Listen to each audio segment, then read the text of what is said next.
And whose fault was that, Patrick?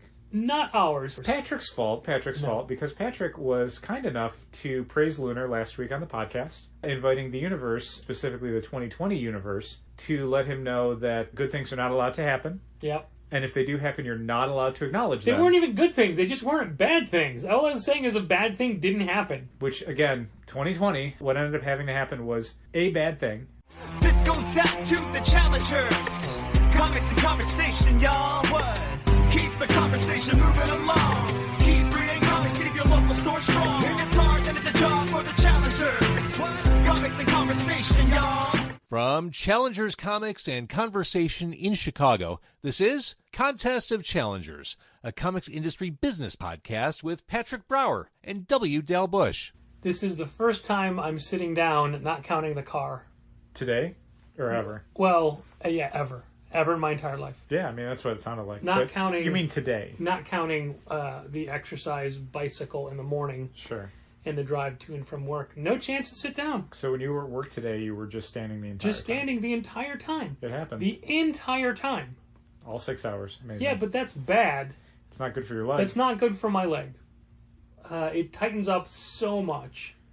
And it'll loosen up once I sit down. Mm-hmm. I don't appreciate you making me stand up again immediately right now. Just mean of you. Sounds like me. Yep. Do you mind looking me in the eye while we do this? Sure. We need to practice. For what? Looking people in the eye. Well, I don't think that's our problem. I think that's the two people we have working Thursday. I'm sorry, the guys. I don't know how many guys it is. Somewhere between 2 and infinity. I mean, we are guys who work at Challengers, so I assume we qualify for that. Yeah, but we weren't the ones called out on Google for it. That's true. Would you like to explain what that is? We got a Google review, a 3-star out of 5-star review, where somebody had criticized the guys working on Thursday. Of note, only one guy works on Thursday. They didn't specifically say Thursday, but we were able to match their You figured out Google ID was. to the transaction history. Yes, so we know it's Thursday. Yeah. The review came in on Thursday. They were in shopping on Thursday. And they criticized the guys working Thursday. Again, only one guy worked Thursday. For not looking them in the eye. Yeah, real nice guys that work there, but they don't look you in the eye. Yeah, more comfortable with comics than people were how the guys who worked Thursday were described. Only one guy works on Thursday. Only one person works on Thursday. It's Kent. Kent is not someone I believe has any trouble looking people in the eyes. If anything, I think Kent looks too many people in the eyes.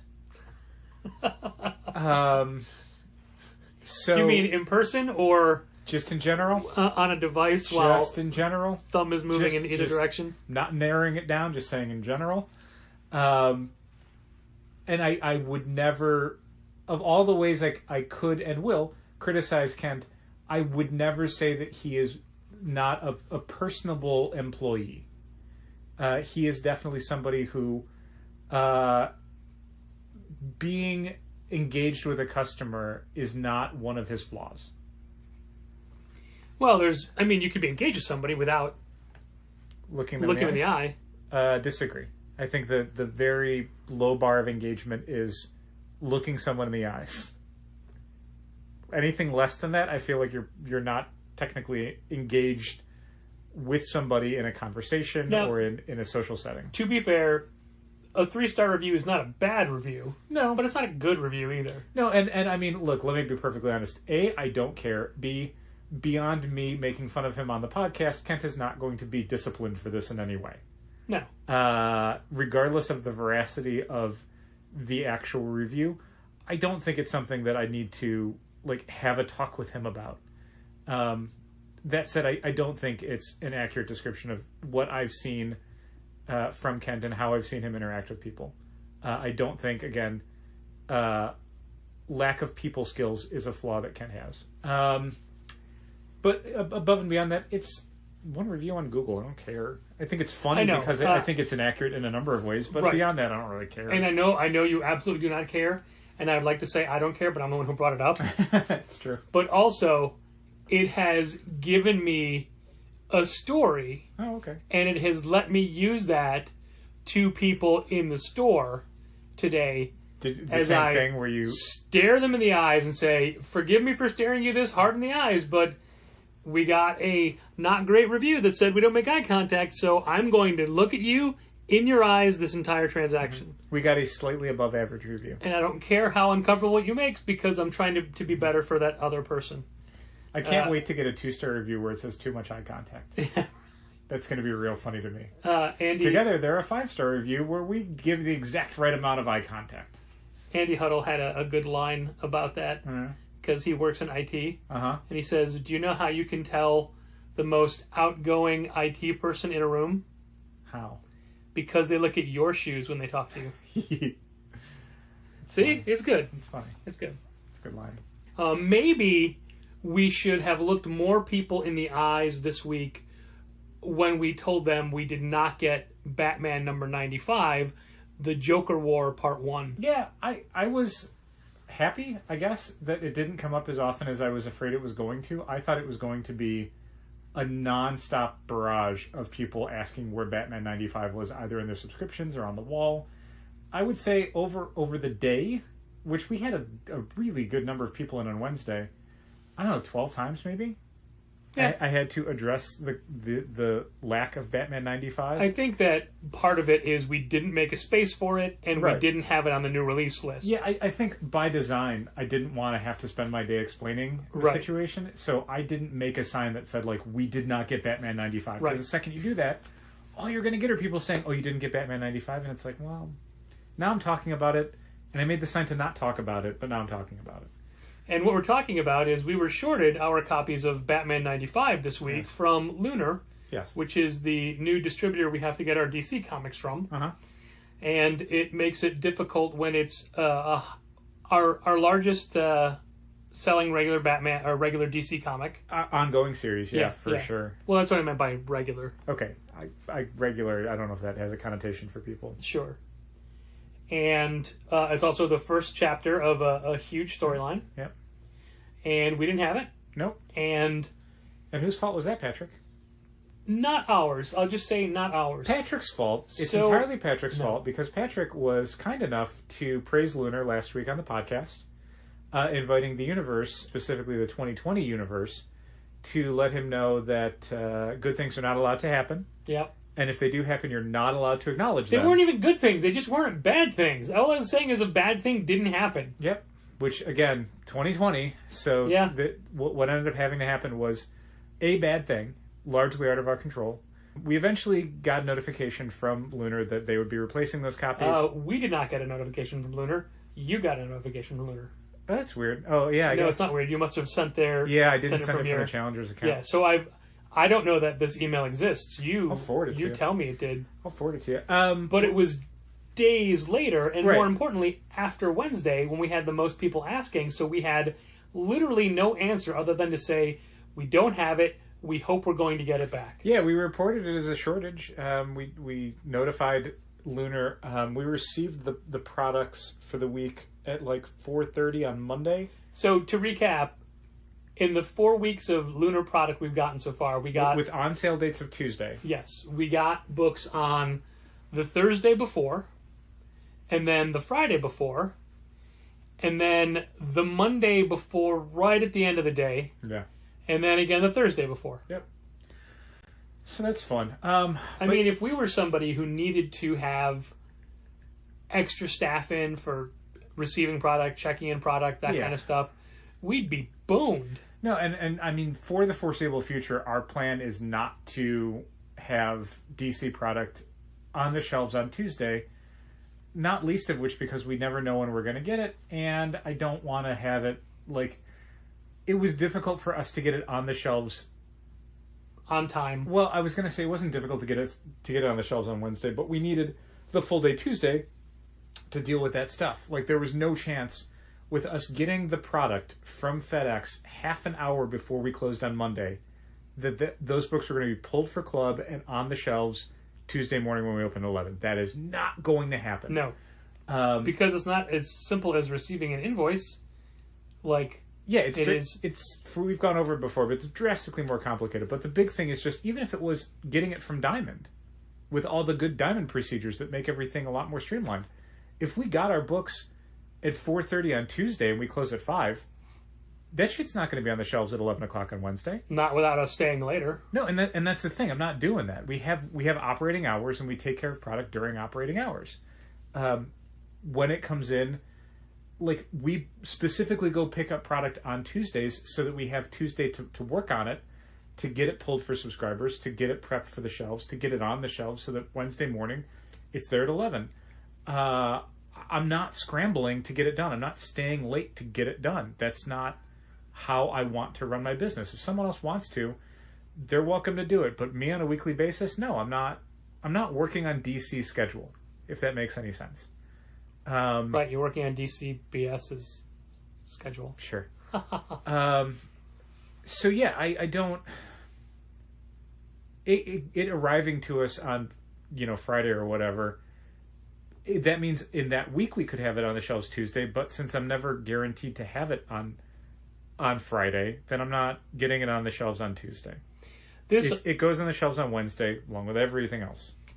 And traditionally, in the past, or currently with Diamond, when there is an error, it's an automatic report that is generated through the point of sale system and sent in to them. And they acknowledge receipt, and then they acknowledge fulfillment or replenishment, or however you want to call it. With Lunar, we're only allowed to report these things to a specific email address, and then we hope they get back to us. Mm-hmm. And they had the previous time we've had an issue, and they got back to us right away. And I thought, oh, this is great. They're on top of things, even though I've been hearing horror stories from other retailers. Mm-hmm. And to be fair, way more horror stories from UCS, the other distributor. Yeah. Way more.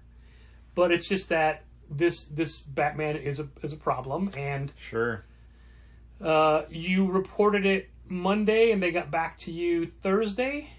I don't remember. I'll have to take a look. I want to say that those are correct things because Sure. today is Friday. Later on Thursday as well. Yeah, I remember it properly. So that was 3 days of us not knowing what was happening, and even now, it looks like we'll be getting our replacement copies. Not replacements, our actual original order on the same day as the next issue of Batman. Yeah. Yeah, it was on Thursday that we were notified. Yeah. So 2 issues of Batman for 1 week, I guess. I guess. That is not necessarily helpful. I think it'll be fine. I mean, the only concern I would have at this point is people sourcing it other places and then not buying it off the shelf, but... Right. Also, mainly because we couldn't give them a definitive answer that it was going to be replaced. Yeah, it's one thing if we can say we are going to have it. We got a notification from our distributor, we're going to have it next week or in 2 weeks. This was a thing of, like, we've heard horror stories from people who got shorted stuff, and it was just like, nope, don't have them. And you just don't get it. You just never get that issue. The copies do not exist to replace them. Luckily, that wasn't the case this time. But yeah, we didn't have that information until Thursday. So one of the results of this and what it is doing is it's changing the way that we promote the on sale books for the upcoming week. Sure. Specifically, that week, Batman 95, the cover with Joker throwing a bouquet over his shoulder onto the Bat computer, that was the big image for the week's new books. And that was the main call out in the newsletter. Yep. And we didn't get that book. Nope. So now I don't have any confidence that we'll ever get any specific DC book. Okay. For example, Uh-huh. I would have loved to have hyped up next week's Wonder Woman 759, Uh-huh. the first Marco Tamaki issue. Sure. And I decided not to because who knows where we're getting it. Sure. I mean, we got it, We did. but I don't want to be in that position again. Okay. So I'm not going to be putting them on the new release mat on the counter. Okay. Putting them a header image. I don't feel like that is a safe bet. Okay. Especially since we have no recourse. And you could say that, oh, Diamond could short you anytime as well. They could. They don't. But even if they did, they would have gotten us those Batmans by now. You're probably right. That would have been the quantity that we were shorted. That would have been an emergency shipment. Yeah. And we would have had them now. So, not exactly helpful. And not looking forward to what happens in the future. Yeah, for sure. I almost asked that we record this Wednesday after work. Yeah. Because Wednesday was such a rough day. I kind of wanted that raw emotion in the podcast. Sure. But I don't think you would have wanted to do that. Probably not. I mean, you definitely weren't in a good mood. I don't even remember. I mean, I'm glad I don't remember. Oh, all right then. Yeah. I guess we won't talk that much about Wednesday because you blocked it from your mind. I guess. It's just that we're at a point where people are excited about comics and the industry is working against us. It's trying its best. Or it's trying, I don't know about its best. But Diamond is working at reduced capacity because they can't have full warehouse staff because of COVID regulations. Sure. So orders don't come out as quickly. Nope. There can be more errors. Yep. We got a significant number of damages this week. Just in the normal shipment. Just books that were just beat up, and some were beat up bad. Yep. And, I mean, apparently there's also a shortage of staff in that part of Maryland. There's, I guess, a lot of warehouses in that area hiring. Because you and I have been there. That's an industrial park. In Maryland? Yeah. I don't know if I've been. When we were at the... I mean, in Missouri. Oh, right, Missouri. Sorry, Missouri. We were at Olive Branch. We weren't at... We weren't at Timonium. Yeah, okay. We were at Olive Plattsburgh. Branch. But that's where the reorders come from. Olive Branches, yeah. Yeah, and that is in an industrial park area. It is, yeah, they do. They have a lot of different warehouses shipping out a lot of different things. So there's a lot of competition at times for employees. So on the one hand, things are slowly ramping up as far as publishers announcing more books, Marvel putting books back on the schedule that they'd previously taken off, massive San Diego announcements, which I assume I actually haven't been paying attention. Not really. Oh, okay. I mean, nothing that was... I haven't heard any publishing news, really. Everything is stuff that was already in the pipeline or had been talked about in some way, but that now has more details. But there isn't the infrastructure as far as personnel, I think, to accommodate that. And yeah, and I think, I mean, not to digress, but I think that's why we're probably not going to hear a lot of publishing news, because there's just... They need to catch up with what Yeah, I mean, you have the next 6 months where you're trying to get through what should have come out over the last 3 months. So a lot of things that you would announce, it's like, you're talking 2021 at the earliest for some of this stuff. I don't know, man. I've heard announcements of Mighty Morphin and, separately, Power Rangers. Sure, or things like Walking Dead Full Color Edition. And there's always going to be new books, like Donnie Cates and Jeff Shaw have a new image book coming out. Crossover. And did you hear who's editing that book? Mark Waid. And there's a bunch of stuff, obviously, like the new catalog for stuff that's coming out in October. So, like, there's things, for sure. But I don't know if the industry right now is in a place where they're able to say, like, oh, here's, huge new launches we're doing at the end of this year. It's like, man, like, the stuff that was supposed to come out this fall is coming out this winter. So the stuff that would normally be announced now for this winter, again, you're talking early 2021 before there's going to be room on the schedule for it. And that's if everything else goes right. And a lot of this stuff is tied into other media announcements that are definitely not happening. Like, a lot of Marvel's publishing plans are wrapped around movie release schedules. Like, already they've had stuff like Black Widow and Shang-Chi that had to get pushed back because those movies got pushed back. Yeah, but now all that Black Widow stuff is on the schedule for October. Because there's still some dumb hope from Marvel that they can get a Black Widow movie out to theaters in November. I don't think it's going to happen. Not in the U.S. anyway. But sure, why not? Same thing with Shang-Chi. Like, that's a 5-issue miniseries that is now starting up in... October. September. Just to make sure that I'm right, I'm going to hold all the copies, blame it on Lunar, and then sell them in October. Sure, smart. So yeah, I think this is going to be a San Diego week where, between the convention not really happening, except in a virtual sense, and the whole industry is still kind of struggling to find a pipeline that makes sense beyond DC that's just putting out whatever the hell they want in whatever quantities they want. I don't think you're going to hear a lot of big announcements. Maybe I'm wrong. Maybe Marvel's going to have some huge announcements, big creators, but it just, I mean, like, the new catalog for October for Marvel is the second month of Ten of Swords, and that's a project that probably should have been over by October. but like that's where they're at. So a lot of like, if you were going to do more X-Men stuff, it can't really start up until like December at the earliest. I understand what you're saying. Mm-hmm. However, I did hear of the biggest possible announcement from San Diego. What's that? Well, I mean, you don't seem like you're very excited for San Diego announcements, so I guess I won't tell you about the Orange Cassidy action figure. I mean, that's pretty big news. I think it is. It's not really much of like a comics publishing thing. Doesn't it trumpet? Forgive me if you're using that word. Phrase it differently. Yeah, sorry. Isn't that as important as any information that could be gleaned from San Diego? Incorrect. It is more important. Okay. But it is still not publishing this. They're publishing a figure. With a jacket and sunglasses that work on other AEW figures. Oh, unnecessary. I would prefer him to, like, I gotta get two, because I'm gonna have to get one where he's got the jacket off and he's fully articulated, and then I'm gonna take the one in the jacket, and then I'm gonna glue it so he can't move at all. Are you gonna, if his hands gotta go in his pocket. If they don't, you're gonna cut his hands off and just glue them like that, no, like they're in there? There's no way that's gonna look right. Yeah. Well, Like, it's the jacket. You can pull it down over the stump. No, I don't think it's gonna look right. Okay. See, I do have to get two Orange Cassidys. Wave 3. That's great. Another thing that we didn't mention when we were talking about the difficulties of using the new distributors for DC is that this week all subscribers got the B cover, the variant cover for Detective. They did. Because that's just what you get. Mm-hmm. That's what you get. Mm-hmm. You can still read the insides, though. Yeah. Congratulations, everybody. Exactly the same insides. Yep. Oh, fun times. I had a phone conversation with John Petrie from Valiant today. Mm-hmm. And during the scope of it, it was a lot about what stores are doing during this time, how they're responding. Mm-hmm.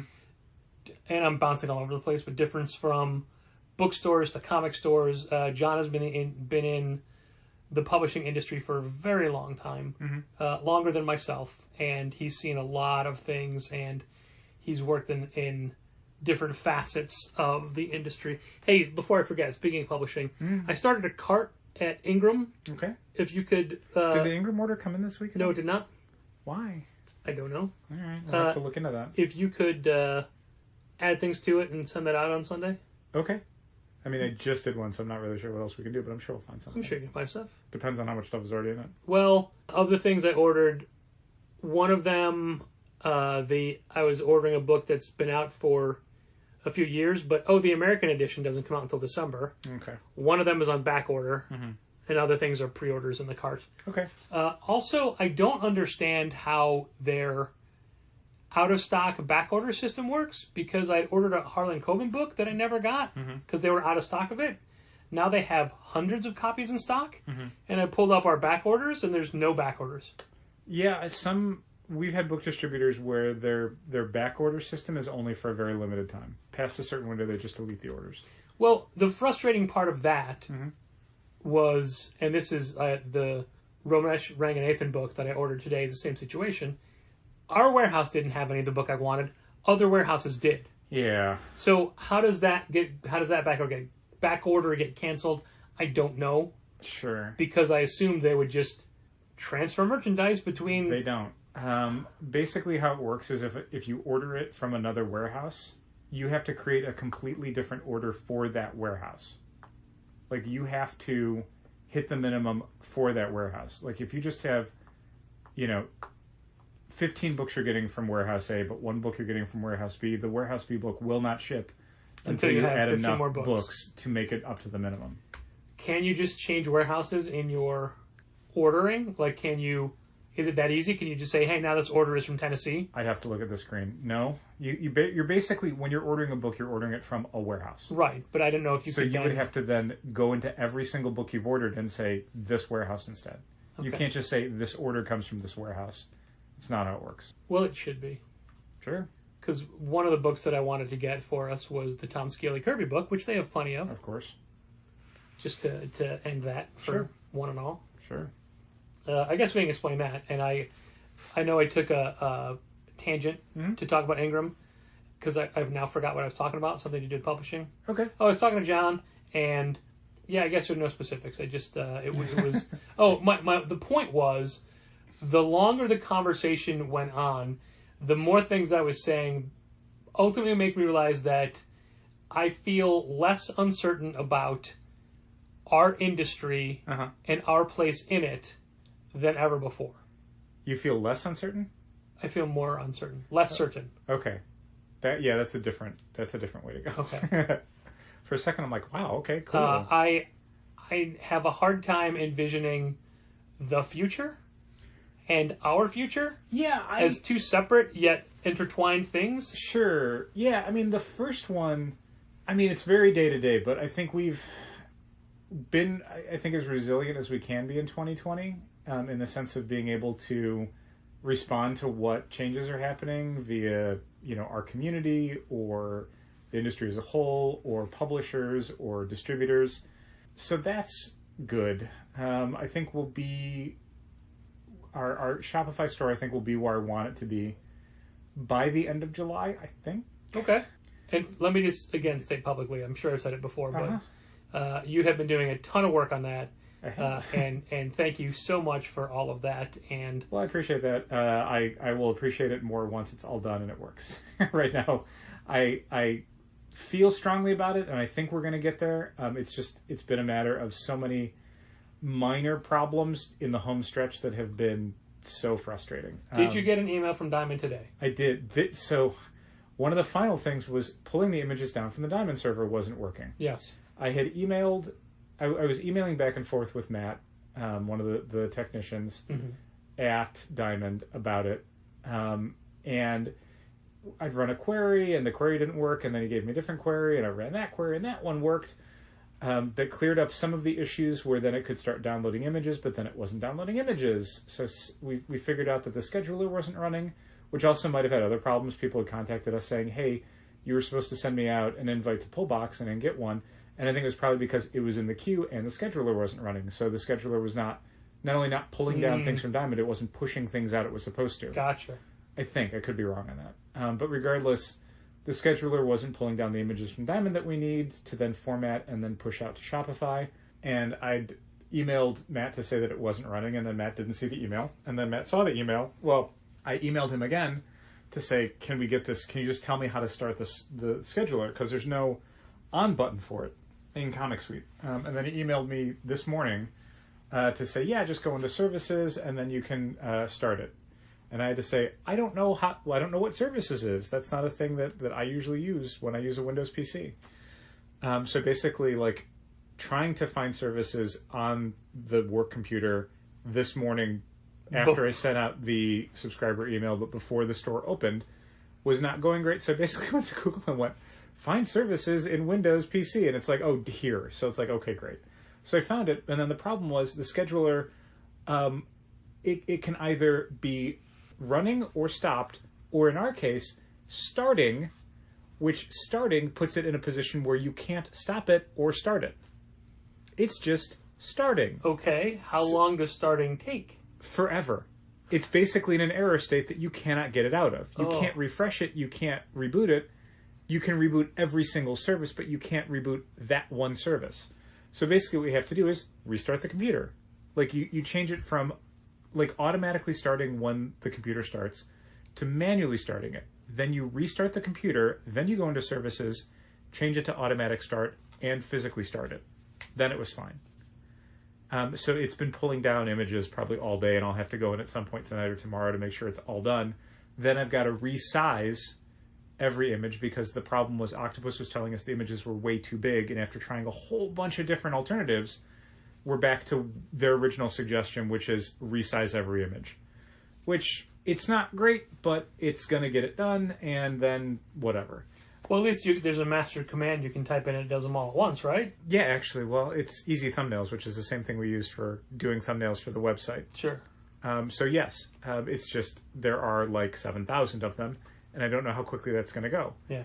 And I also have to make sure that like I've got to do a few test runs to find out, okay, what is the right middle ground between a sizable enough image where when you look at it on Shopify it looks good, but also small enough that it's not going to get kicked back by Shopify's API. But then when that's done, then everything can get pushed out and all the inventory can be correct, and all of the orders that are placed on Shopify can get pulled down to our register, so we don't have to like essentially scan stuff in. You just pull it down and ring it out. You still have to do, you and I will talk about this later, but Yeah, don't tell me now. Yeah, Without the computer in front of me, there's no way I'm remembering this. I was going to say the process is basically exactly the same, except instead of the part where we would scan the graphic novels that we saw online out of the register to ring them up for the day, you'll just go into something on point of sale and pull it down, and then total it out. Oh, okay. Everything else is, you fulfill it the exact same way on Shopify. It's just how that inventory information gets pulled down to RMS is different now. Or will What be when I'm about done. pictures being overwritten when there's updates?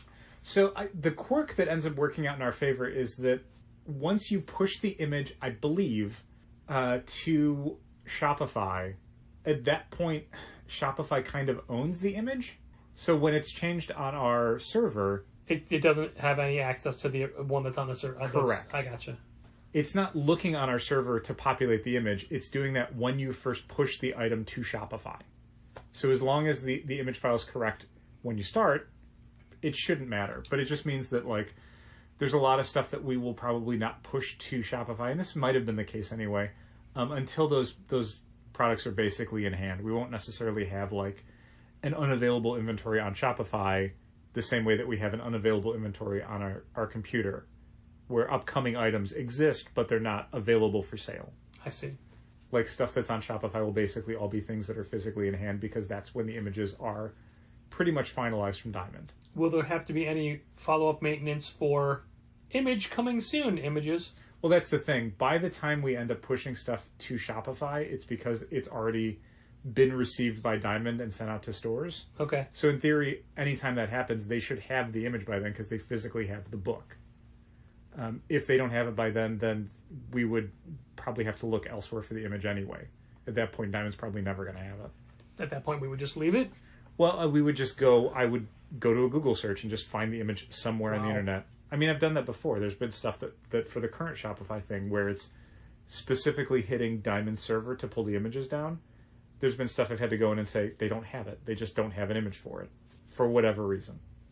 Okay, so I think I only have one final question about this. What is Shopify? Oh, it's like Spotify, except it's things that show up at your home in the physical goods rather than music that you hear over your AirPods. So Divorce Gun isn't on Shopify? Not yet. I mean, it can be. It's a product we have in the store. It definitely could get pushed to the Shopify. So let's do it. I'm just excited for this because I worked on, like a month ago now, a couple of specific playlists, reading lists. Reading lists is a better No, there's a word for it. category. No, God, what is it? I gotta look. God, that's For really the gonna bother website me. to have, there's some sections of linked like-minded books that I would like to be able to have those sections up on our Shopify account, and it wasn't worth doing it until the store is fixed. And I don't know, maybe I have to go back and collections. Update. They're called collections. Okay, is that they're called collections on Shopify or Shopify? Okay, I didn't know if we were looking for just a better word or the specific. No, I wanted to be specific about what they're called on the manager side of it. They're called collections.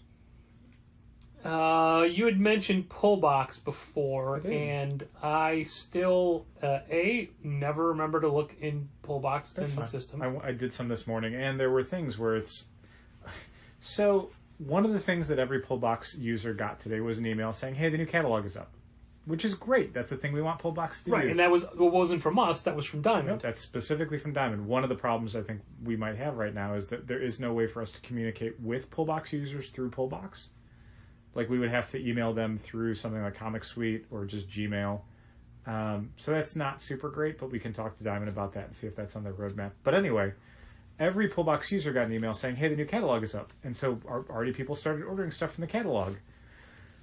Catalog is not up for Diamond account users. Yeah. So there was a thing where I went into the subscriptions thing, and it was all blank fields except for series codes, because they're brand new titles that we can't actually have in our Comic Suite database yet, because the actual for retailers catalog was not finalized this morning when the consumer version was. So that's the thing where I had to leave a bunch of people in limbo of like, I can't do this yet, because basically it's trying to add something that does not exist on our end, and I don't know what's going to happen if I do that, So I'm just going to wait. That's fine. That's Yeah, there's it'll no happen other option. Yeah, and it'll happen in a couple days, and it's all stuff that's not even coming out till October. But it was still a little hiccup of like, oh, that's not great. Also, as with the last several Fridays, there's a point toward the end of the day where I just stop looking at email. Sure. So I missed a couple by the end. Like I got up through Steele's request for Thor 2. Okay. Which, by the way, we have to wait for the 4th printing of. Yeah, I think we just got the 3rd printing this week and it's sold out. Yeah. So I missed emails from Jerry C. and from... I took care of Jerry C. Frank. I didn't do anything with Frank. Jerry C's was a Pullbox question about an error he was experiencing and whether that was on our end and we could fix it or whether it was on Pullbox's end and I had to go, that's on Pullbox's end. I wonder if Michael Romanenko was ever able to solve his error and log in. I wasn't able to talk to him on Wednesday, so I don't know. Hopefully he'll let us know the next time he's in. Yeah. Yeah, unfortunately there are things, because this is a service that is not our creation, that are essentially out of our hands. There's only so much we can do on our end with our access to Pullbox.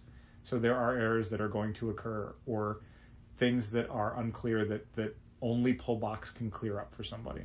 And hopefully they're good at responding to those concerns. I hope. I wonder if I'll be using Pullbox as a customer. I did my orders for last catalog through Pullbox. Did you? Okay. I did. Because I would just, go in and add them while I'm there. Yeah, I mean, I tried to this morning, but I don't get that much stuff. So I don't recall getting an email about the new catalog being up now that I meant to mention it, and I've signed up to Pullbox. I did. Huh. I wonder if You might have turned off your communication stuff. Yeah, that sounds like me. Yeah. Yeah, I plan on doing my order through Pullbox so I can get the same benefits that other people have, where I can look ahead to upcoming weeks and go, oh, that's cool. Except most of the stuff I order is all like weird toy specialty items, which has the most fluid release dates of anything Diamond stocks. Yeah. To the point where most of my stuff lives in like a weird limbo of the last possible release date Diamond has in their system and TBD. That's it. Those are the TBD. two. And then occasionally, like, every 5th item is, oh, next week because it's actually coming in. And then the other 4 items are like, never going to happen. There's so much stuff where I'm like, and this super sucks. Like, there's a lot of specialty toy items where I'm super glad that Diamond carries them, but their ability to actually fill those orders is so bad that I'm almost like, I will pay full retail just to have the assurance I'm actually going to get this thing. Yeah. Like, I'm basically giving myself a 25 to 40% penalty, in theory, if I go ahead with this, to get it other places because I'm tired of seeing stuff that other fans have, and it's like, I ordered that too, and I ordered it as soon as Diamond offered it, and I still don't have it, and I have no idea if I'm ever going to. And you own the store. Yeah. Imagine if you're a customer who's like, hey, where's my Kamen Rider figure? Yeah, I mean, I've said that to people where, like, somebody, and this is not just Diamond, we have similar problems with Hasbro stuff from our Hasbro distributor.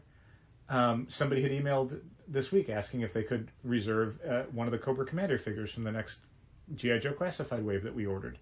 And I had to say, no, we're not taking pre-orders for Hasbro stuff because we never know when it's going to come in. Yeah. Or if it's going to come in. Like, I don't think there's been a specific Marvel Legends thing we've ever been completely blanked on, but there's been a ton of stuff that's taken forever to come in, well past the point where people are like, oh, I bought it somewhere else. Yeah, but with specifically with the Marvel Legends, weren't a lot of things canceled this year because of the movies and whatnot? I don't know. So the problem is, Garrett had said things were canceled. So the problem with a lot of the Hasbro orders that we placed this year was that we placed them directly after Toy Fair. And the orders we were placing was not, here's a list of things that's coming out this year on a website, order what you want. It was a phone call from our distributor saying, I cannot show you any information. I cannot give you any product details.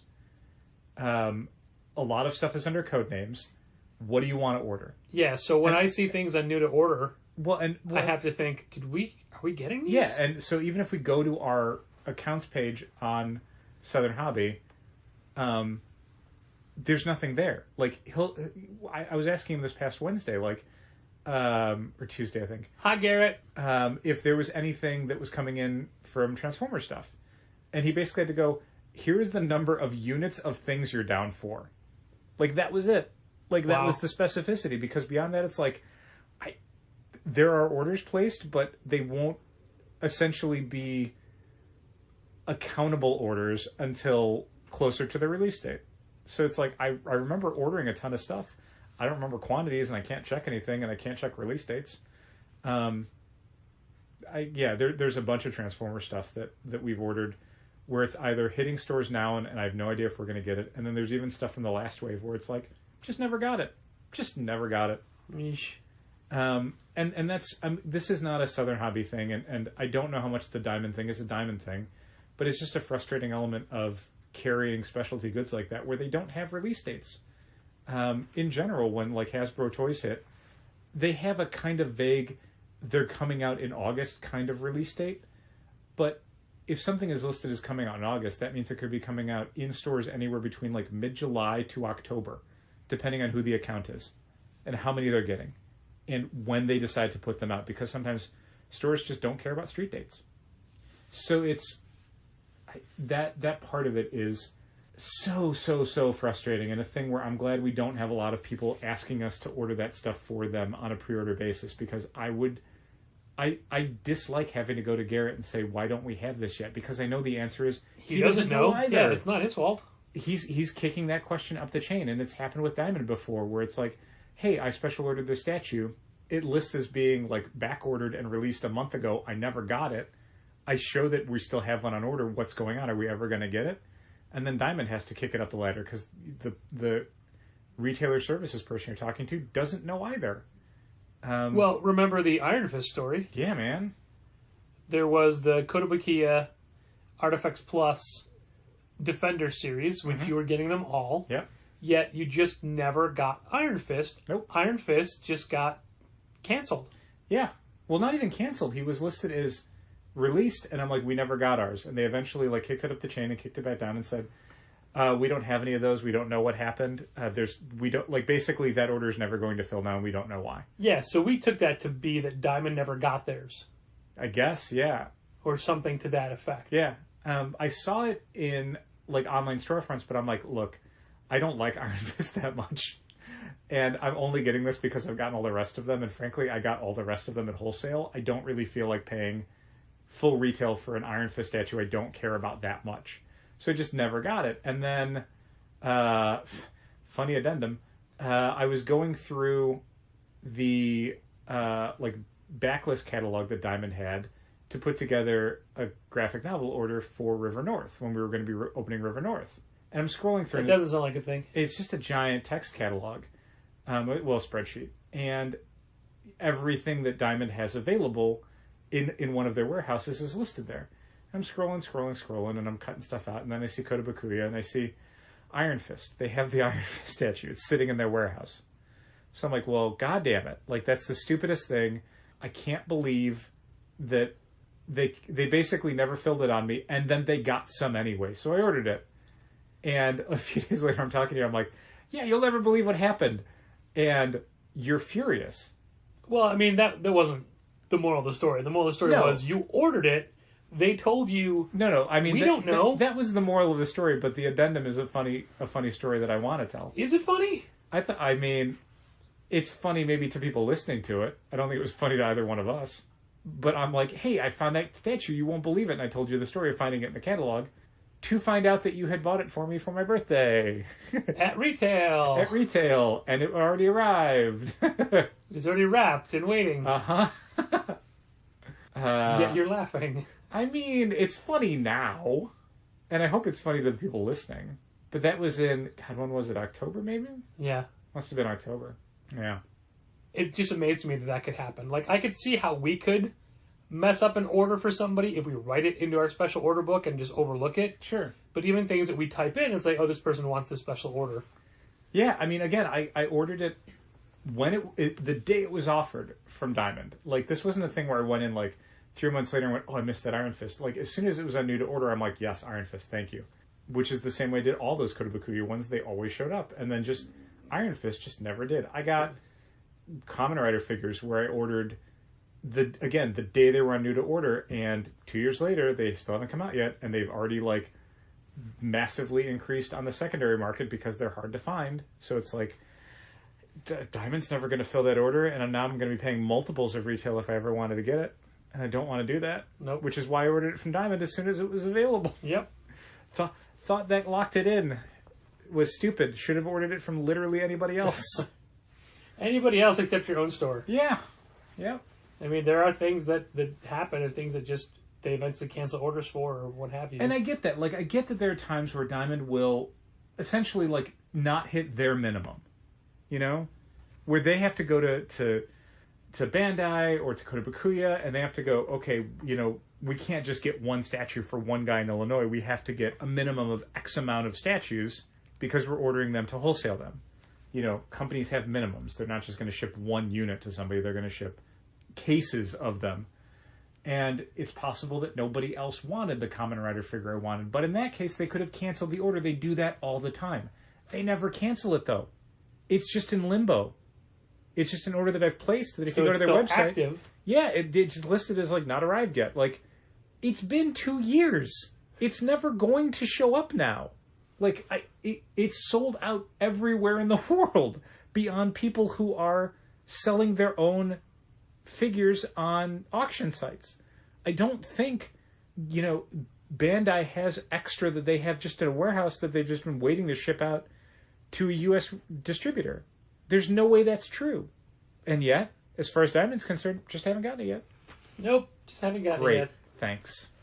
Well, here's another mystery in the way things are shipped and ordered. Yeah. Not mystery because we know the answer to it, but we referenced this earlier in the podcast. There's the new Jack Kirby biography by Tom Scioli, and we have a bunch on order from Diamond, yet people have been getting it from Diamond. And at first we just assumed it was the occasional West Coast, East Coast rollout of a book. Yeah, it takes like, them all to pack up. We'll get it next week or whatever. Sure.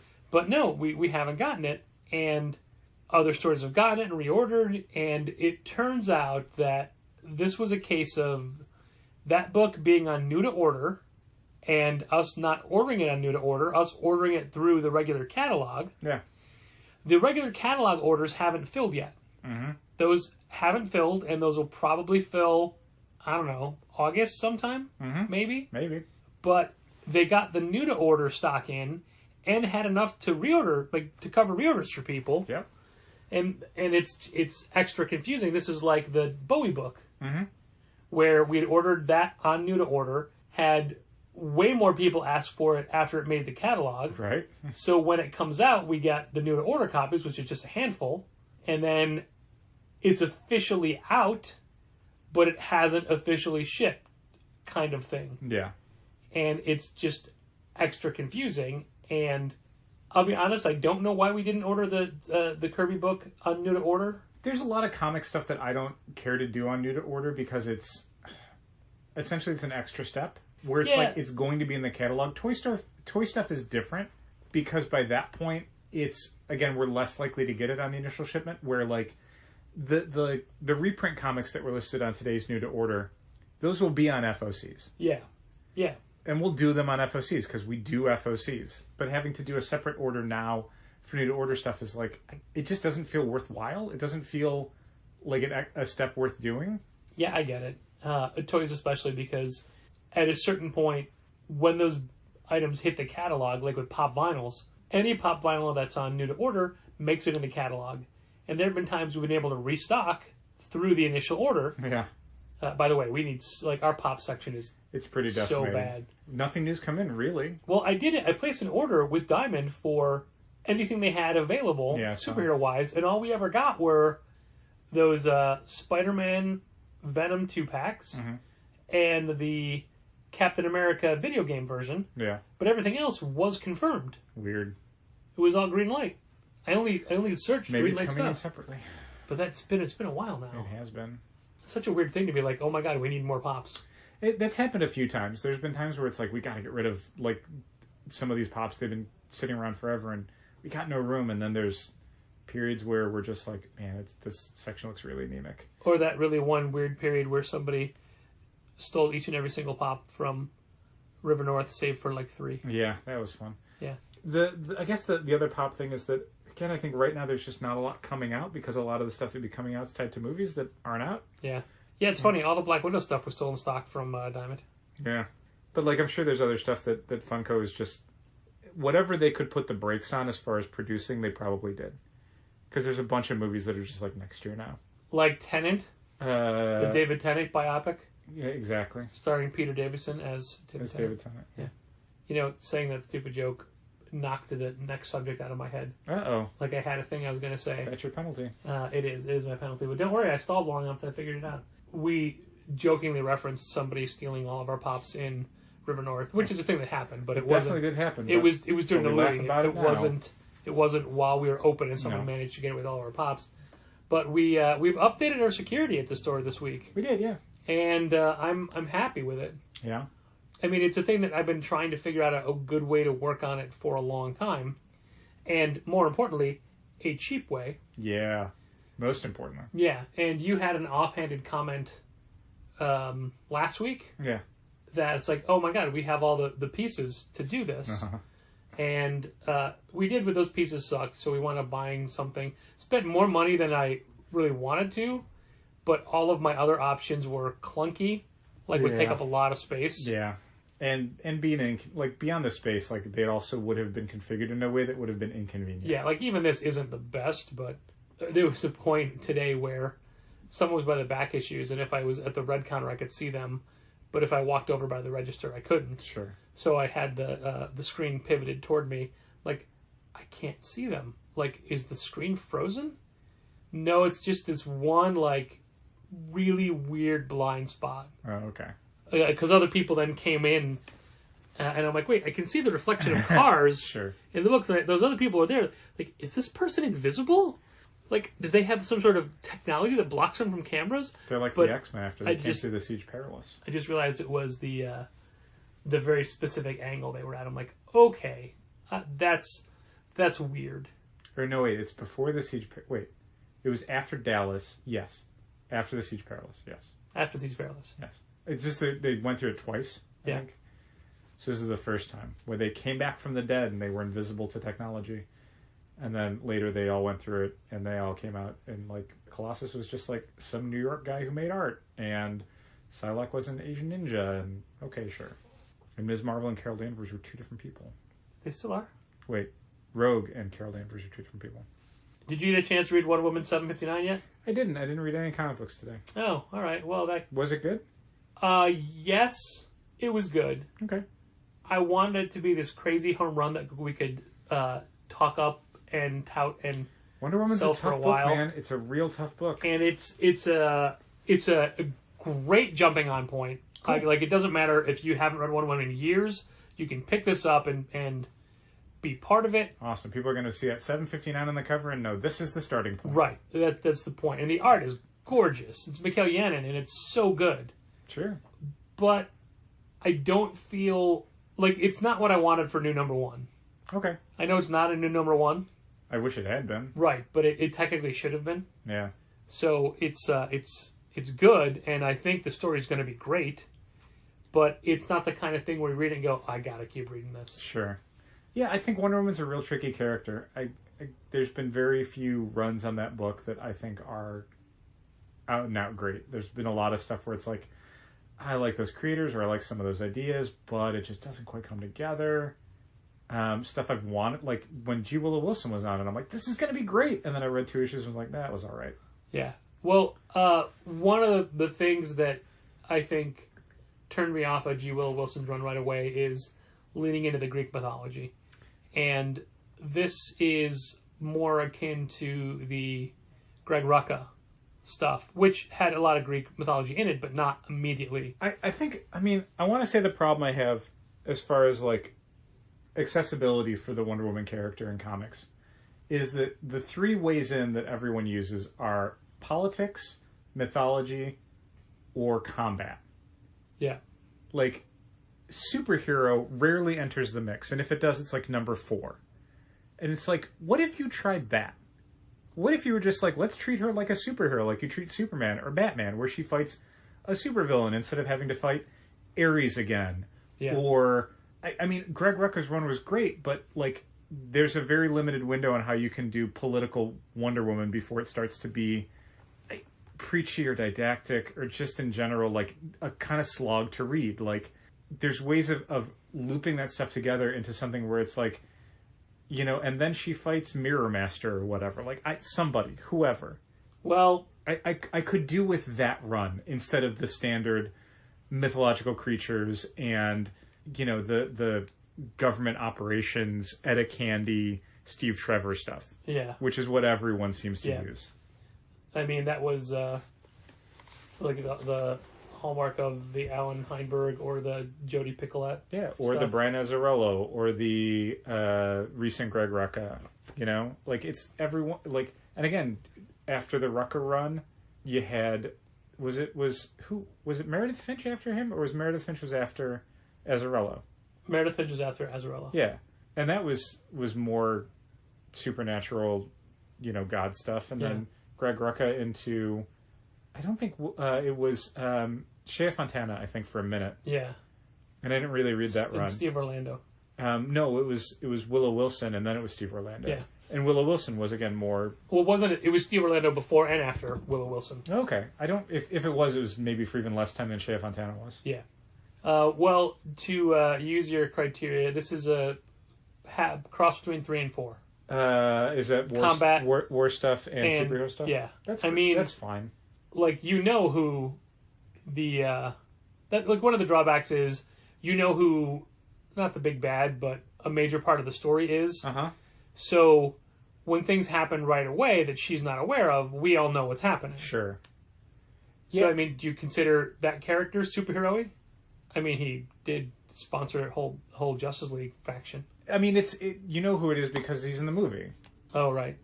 I mean, he's been on other covers and stuff. Yeah. But, yeah, I mean, of course it's Max Lord because he's in the movie. Right, but do you consider Max Lord superhero-y? I don't know where they're at with that character right now. Traditionally, yes. I would consider him superhero-y. Because do you feel like Tom Taylor's Suicide Squad was going to use Max Lord and they're like, you can't? I don't know. So he's like, okay, Ted Kord. I don't know. What? The Ted Kord thing was a huge surprise only because it's like... It's so not Ted Kord. Yeah, it's so out of character, but with all the Rebirth stuff, it's like, I genuinely don't know what Ted Kord's character is anymore. I mean, maybe that's what he is. Maybe that's what he's been in other books that I haven't read. But I mean, do you consider Heroes in Crisis normal Rebirths? Like, yes. Because he was in that. Yeah, he teamed up with Booster for a minute. Yeah. Yeah, so I don't know. Yeah, but it doesn't feel I mean, like Blue Beetle was in that. Ted Kord. Yeah, who knows? So I mean, I implicitly trust Tom Taylor, and I'm sure that this will all make sense. But I guess for now, it's just the whole. I don't get it. Definitely blew up some dudes' heads. Yeah, definitely did. Definitely did. Definitely did. Hard to rationalize that one. Yeah, I mean DC stuff in general, I'm very thoroughly checked out of. There has not been a lot that's really doing it for me at that company right now. Despite the fact of as a retailer, I really like what they're doing with Black Label and the way that they're getting so many fans energized. But I'm just, you know, beyond Tom King stuff and the occasional, you know, one-shot or miniseries by somebody else. When this week's Lunar Order had come in and we had unpacked it, you grab some stuff, you're going to take it home to read it. And you're like, do you want to take anything? And I went, no, not really. Maybe in a couple days. I did not feel any great rush to like read it that night or that weekend. Sure. It's fine. I mean, I'm sure I'll read that Wonder Woman. I'll probably read that Legion of Superheroes, or at least flip through it. But it's stuff that's just, it's not doing a lot for me. I read Plunge number 5 today. Okay. And only one issue is left. Yep. And I can't tell if them doing all the Hill House books in hardcover first is a good idea or a bad idea. Probably a good idea considering his fan base. Yeah, exactly, because the prestige that comes with the name. Sure. And I think that Plunge could be this season's, or when it's officially released, Infidel. Okay. Like the standalone horror book that I could just say, oh my god, you're going to love this. Okay. Gorgeous art. The story is it's real good stuff. I know you don't read it. I mean, I tried the first issue. I just found the first issue really badly paced. We find out how and why all those squids died. Okay. Oh man, it's so... And we find out in a throwaway line of dialogue. Okay. Like, it's an amazing visual from the like the very first page of the first issue. Yeah. And when you get to it, it's like, oh, wow. Speaking of comics, as long as we're on that topic, I did read some stuff recently that we were given PDFs of. Last week I read Stillwater. Me too. The Zdarsky Ramon Perez book. Yeah, really liked it. I enjoyed it. It was interesting for sure. It took some chances and did some stuff at the end where I'm like, this is going to be a really good second issue. Yeah. I like the first issue though. I don't know if the characters are likable enough currently to want to see it through, but I think Doesn't matter if you like all of them. Well, but I think the premise is strong enough that I definitely want to give it a few more chapters, and I don't do that with a lot of Image books. Yeah. And then I read We Only Find Them When They're Dead. Yeah, how's that? The L. Ewing space book. I haven't read that one yet. I mean, if you like stuff like Far Sector, I think you'd really be into this. Okay. Not you specifically, but someone No, listening to this. I know. I know you're speaking generally, but I think it's for that sort of audience that's looking for something it's beautifully drawn and colored. The color effects on it are gorgeous. The ship designs and all the sort of space stuff is really cleverly integrated into the story. It's a kind of sci-fi where I was not super dialed into the characters. okay. I thought it was good for a first issue, and I think it's for sure worth checking out. But it doesn't kind of instantly grab you the way that something like Immortal Hulk does. It feels like a bit of a slower burn. Okay. But if you like sci-fi stuff, if you like L. Ewing, I think it's worth checking out. Again, See, I like half of those. yeah, that's the thing. It's definitely for sci-fi fans. I think if you're somebody who is on the fence about science fiction, I don't think this and its tropes are going to win you over. It's still one of the better sci-fi books I've read recently. I tried that Engine Word from Vault, I think. Yeah. And found it not good, just really kind of embarrassingly poor. But got some preview books I got to try and read sometime this weekend. Like it was Scumbag? Scumbag I want to take a look at. I don't like Rick Remender stuff, but I want to at least get a feel for what this thing is. Did you ever read Pulp? I never read Pulp. No. I realize it's coming out next week, and that's a book I also should have highlighted and didn't. Probably, yeah. I don't know why I didn't. And there was one of Wednesdays are weird, man. Wednesdays are tough days to... Oh, Commanders in Chief? Really? I think whatever What? that there's another Image book in the new catalog. It's Steve Orlando and an artist I don't remember. Oh, okay. I think it's called Did you read Commanders Ministry in of Truth? Department of Truth? Oh, you mean the James Tynion book. Yeah, I was thinking of a different book. Yeah, did you read that one? I didn't. I looked through the preview pages that were in previews, and I didn't care. Oh, wait. I don't know that we got a full preview, did we? I think we might have. Okay. I didn't. If we did, I didn't look at it. I've There's read... sometimes stuff where it's like, I will maybe read the first issue when it comes out physically, but digitally it's like, I'm just not that curious about it. I didn't like what I saw, and I don't really care about the concept. So it's like, and it's funny because I like James Tynion's horror stuff. I loved his Boom series. The pages I saw, I'm just like, I don't really care. He also has a brand new comic coming out that he's self-publishing or selling digitally. Okay. Like, it's a whole new world that he's creating. Okay. This was born out of his time in quarantine. Okay. And Is it called Folklore? It's not. It is not called Folklore. Okay.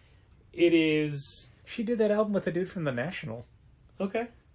I mean, I'm not saying that like a good thing or a bad thing, just a surprising thing. I thought that was not what I would have expected from a new Taylor Swift album. I mean, I haven't listened to anything yet. I've been extremely busy today by myself at the store. It dropped this morning. Yeah, but I mean, I was awake this morning. Right, but it's a 16-track album. I mean, you can take your time with it. It's not going anywhere. But I mean, I didn't have it yet. I didn't even watch the Cardigan video yet. Mm-hmm. And yes, I know that's the name of the first song because I read at least that much. Although to be fair, I didn't even know until yesterday that was a thing. Till my sister texted me. She announced it 24 hours before it dropped. Yeah, she was just like, "Oh, by the way, I did this album." Is it in any way possible for like Hasbro to do that? Like, here's a secret line of Marvel Legends. Not to that extent. So it's tricky because it usually... Here's what they've done. They have done day of drops in coordination with different conventions. Like, they'll do a panel at San Diego or New York when those were conventions that they could go to and panels that people could attend.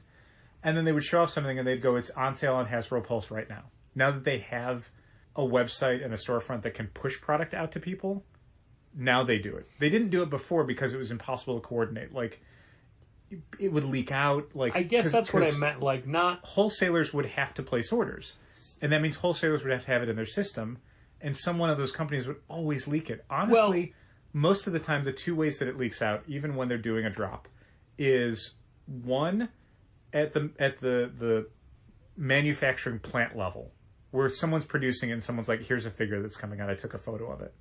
The other way is that usually if they're releasing a figure, it's because it's built off of some other figure, so people usually figure it out. Where it's like, oh, like for a Transformer, they did a Spinister figure, and then Rotor Storm, the head for that was on the instruction manual, so people are like, well, they're definitely going to be doing a Rotor Storm at some point. Sure. Because they used the wrong CAD model for this. So that stuff is how it usually works out. But yeah, they absolutely can. Right, but I meant to the level of like a Boom or Image where stores have it. Like it gets to stores, not their store. Like for us to be able to have it as a secret release. No. Okay. No. I mean, again, at that point, you would have to place orders. Yeah. They're not. It's one thing to ship out a bunch of comic books. It's another thing to ship out a bunch of plastic action figures. I'm just saying, if they cared about their fan base, and more importantly, but their retail partners. Hasbro sells direct to consumer, so they don't need to. And I mean, they can do similar stuff. Like there was for the Walmart Collector Con that was a week ago Friday. They weren't doing stuff that was immediately available, but they were offering a ton of stuff on like pre-orders that just went live that weren't even like teased or mentioned. It was like, right now, here's the figures, you can pre-order them right now. As opposed to, here are pictures of figures that we will be releasing at some point in the future, and then eventually there are pre-orders. Fair enough. Well, it seems like I have a Taylor Swift album to go get to. So thanks for listening. And keep reading comics. This has been Contest of Challengers. Thanks for listening. Keep reading comics. Challengers is located at 1845 Northwestern Avenue in the Bucktown neighborhood of Chicago. 773-278-0155. Keep up to date with new releases and events at challengerscomics.com. Like Challengers Comics on Facebook, follow @Challengers on Twitter, and help fund this podcast at patreon.com/challengers.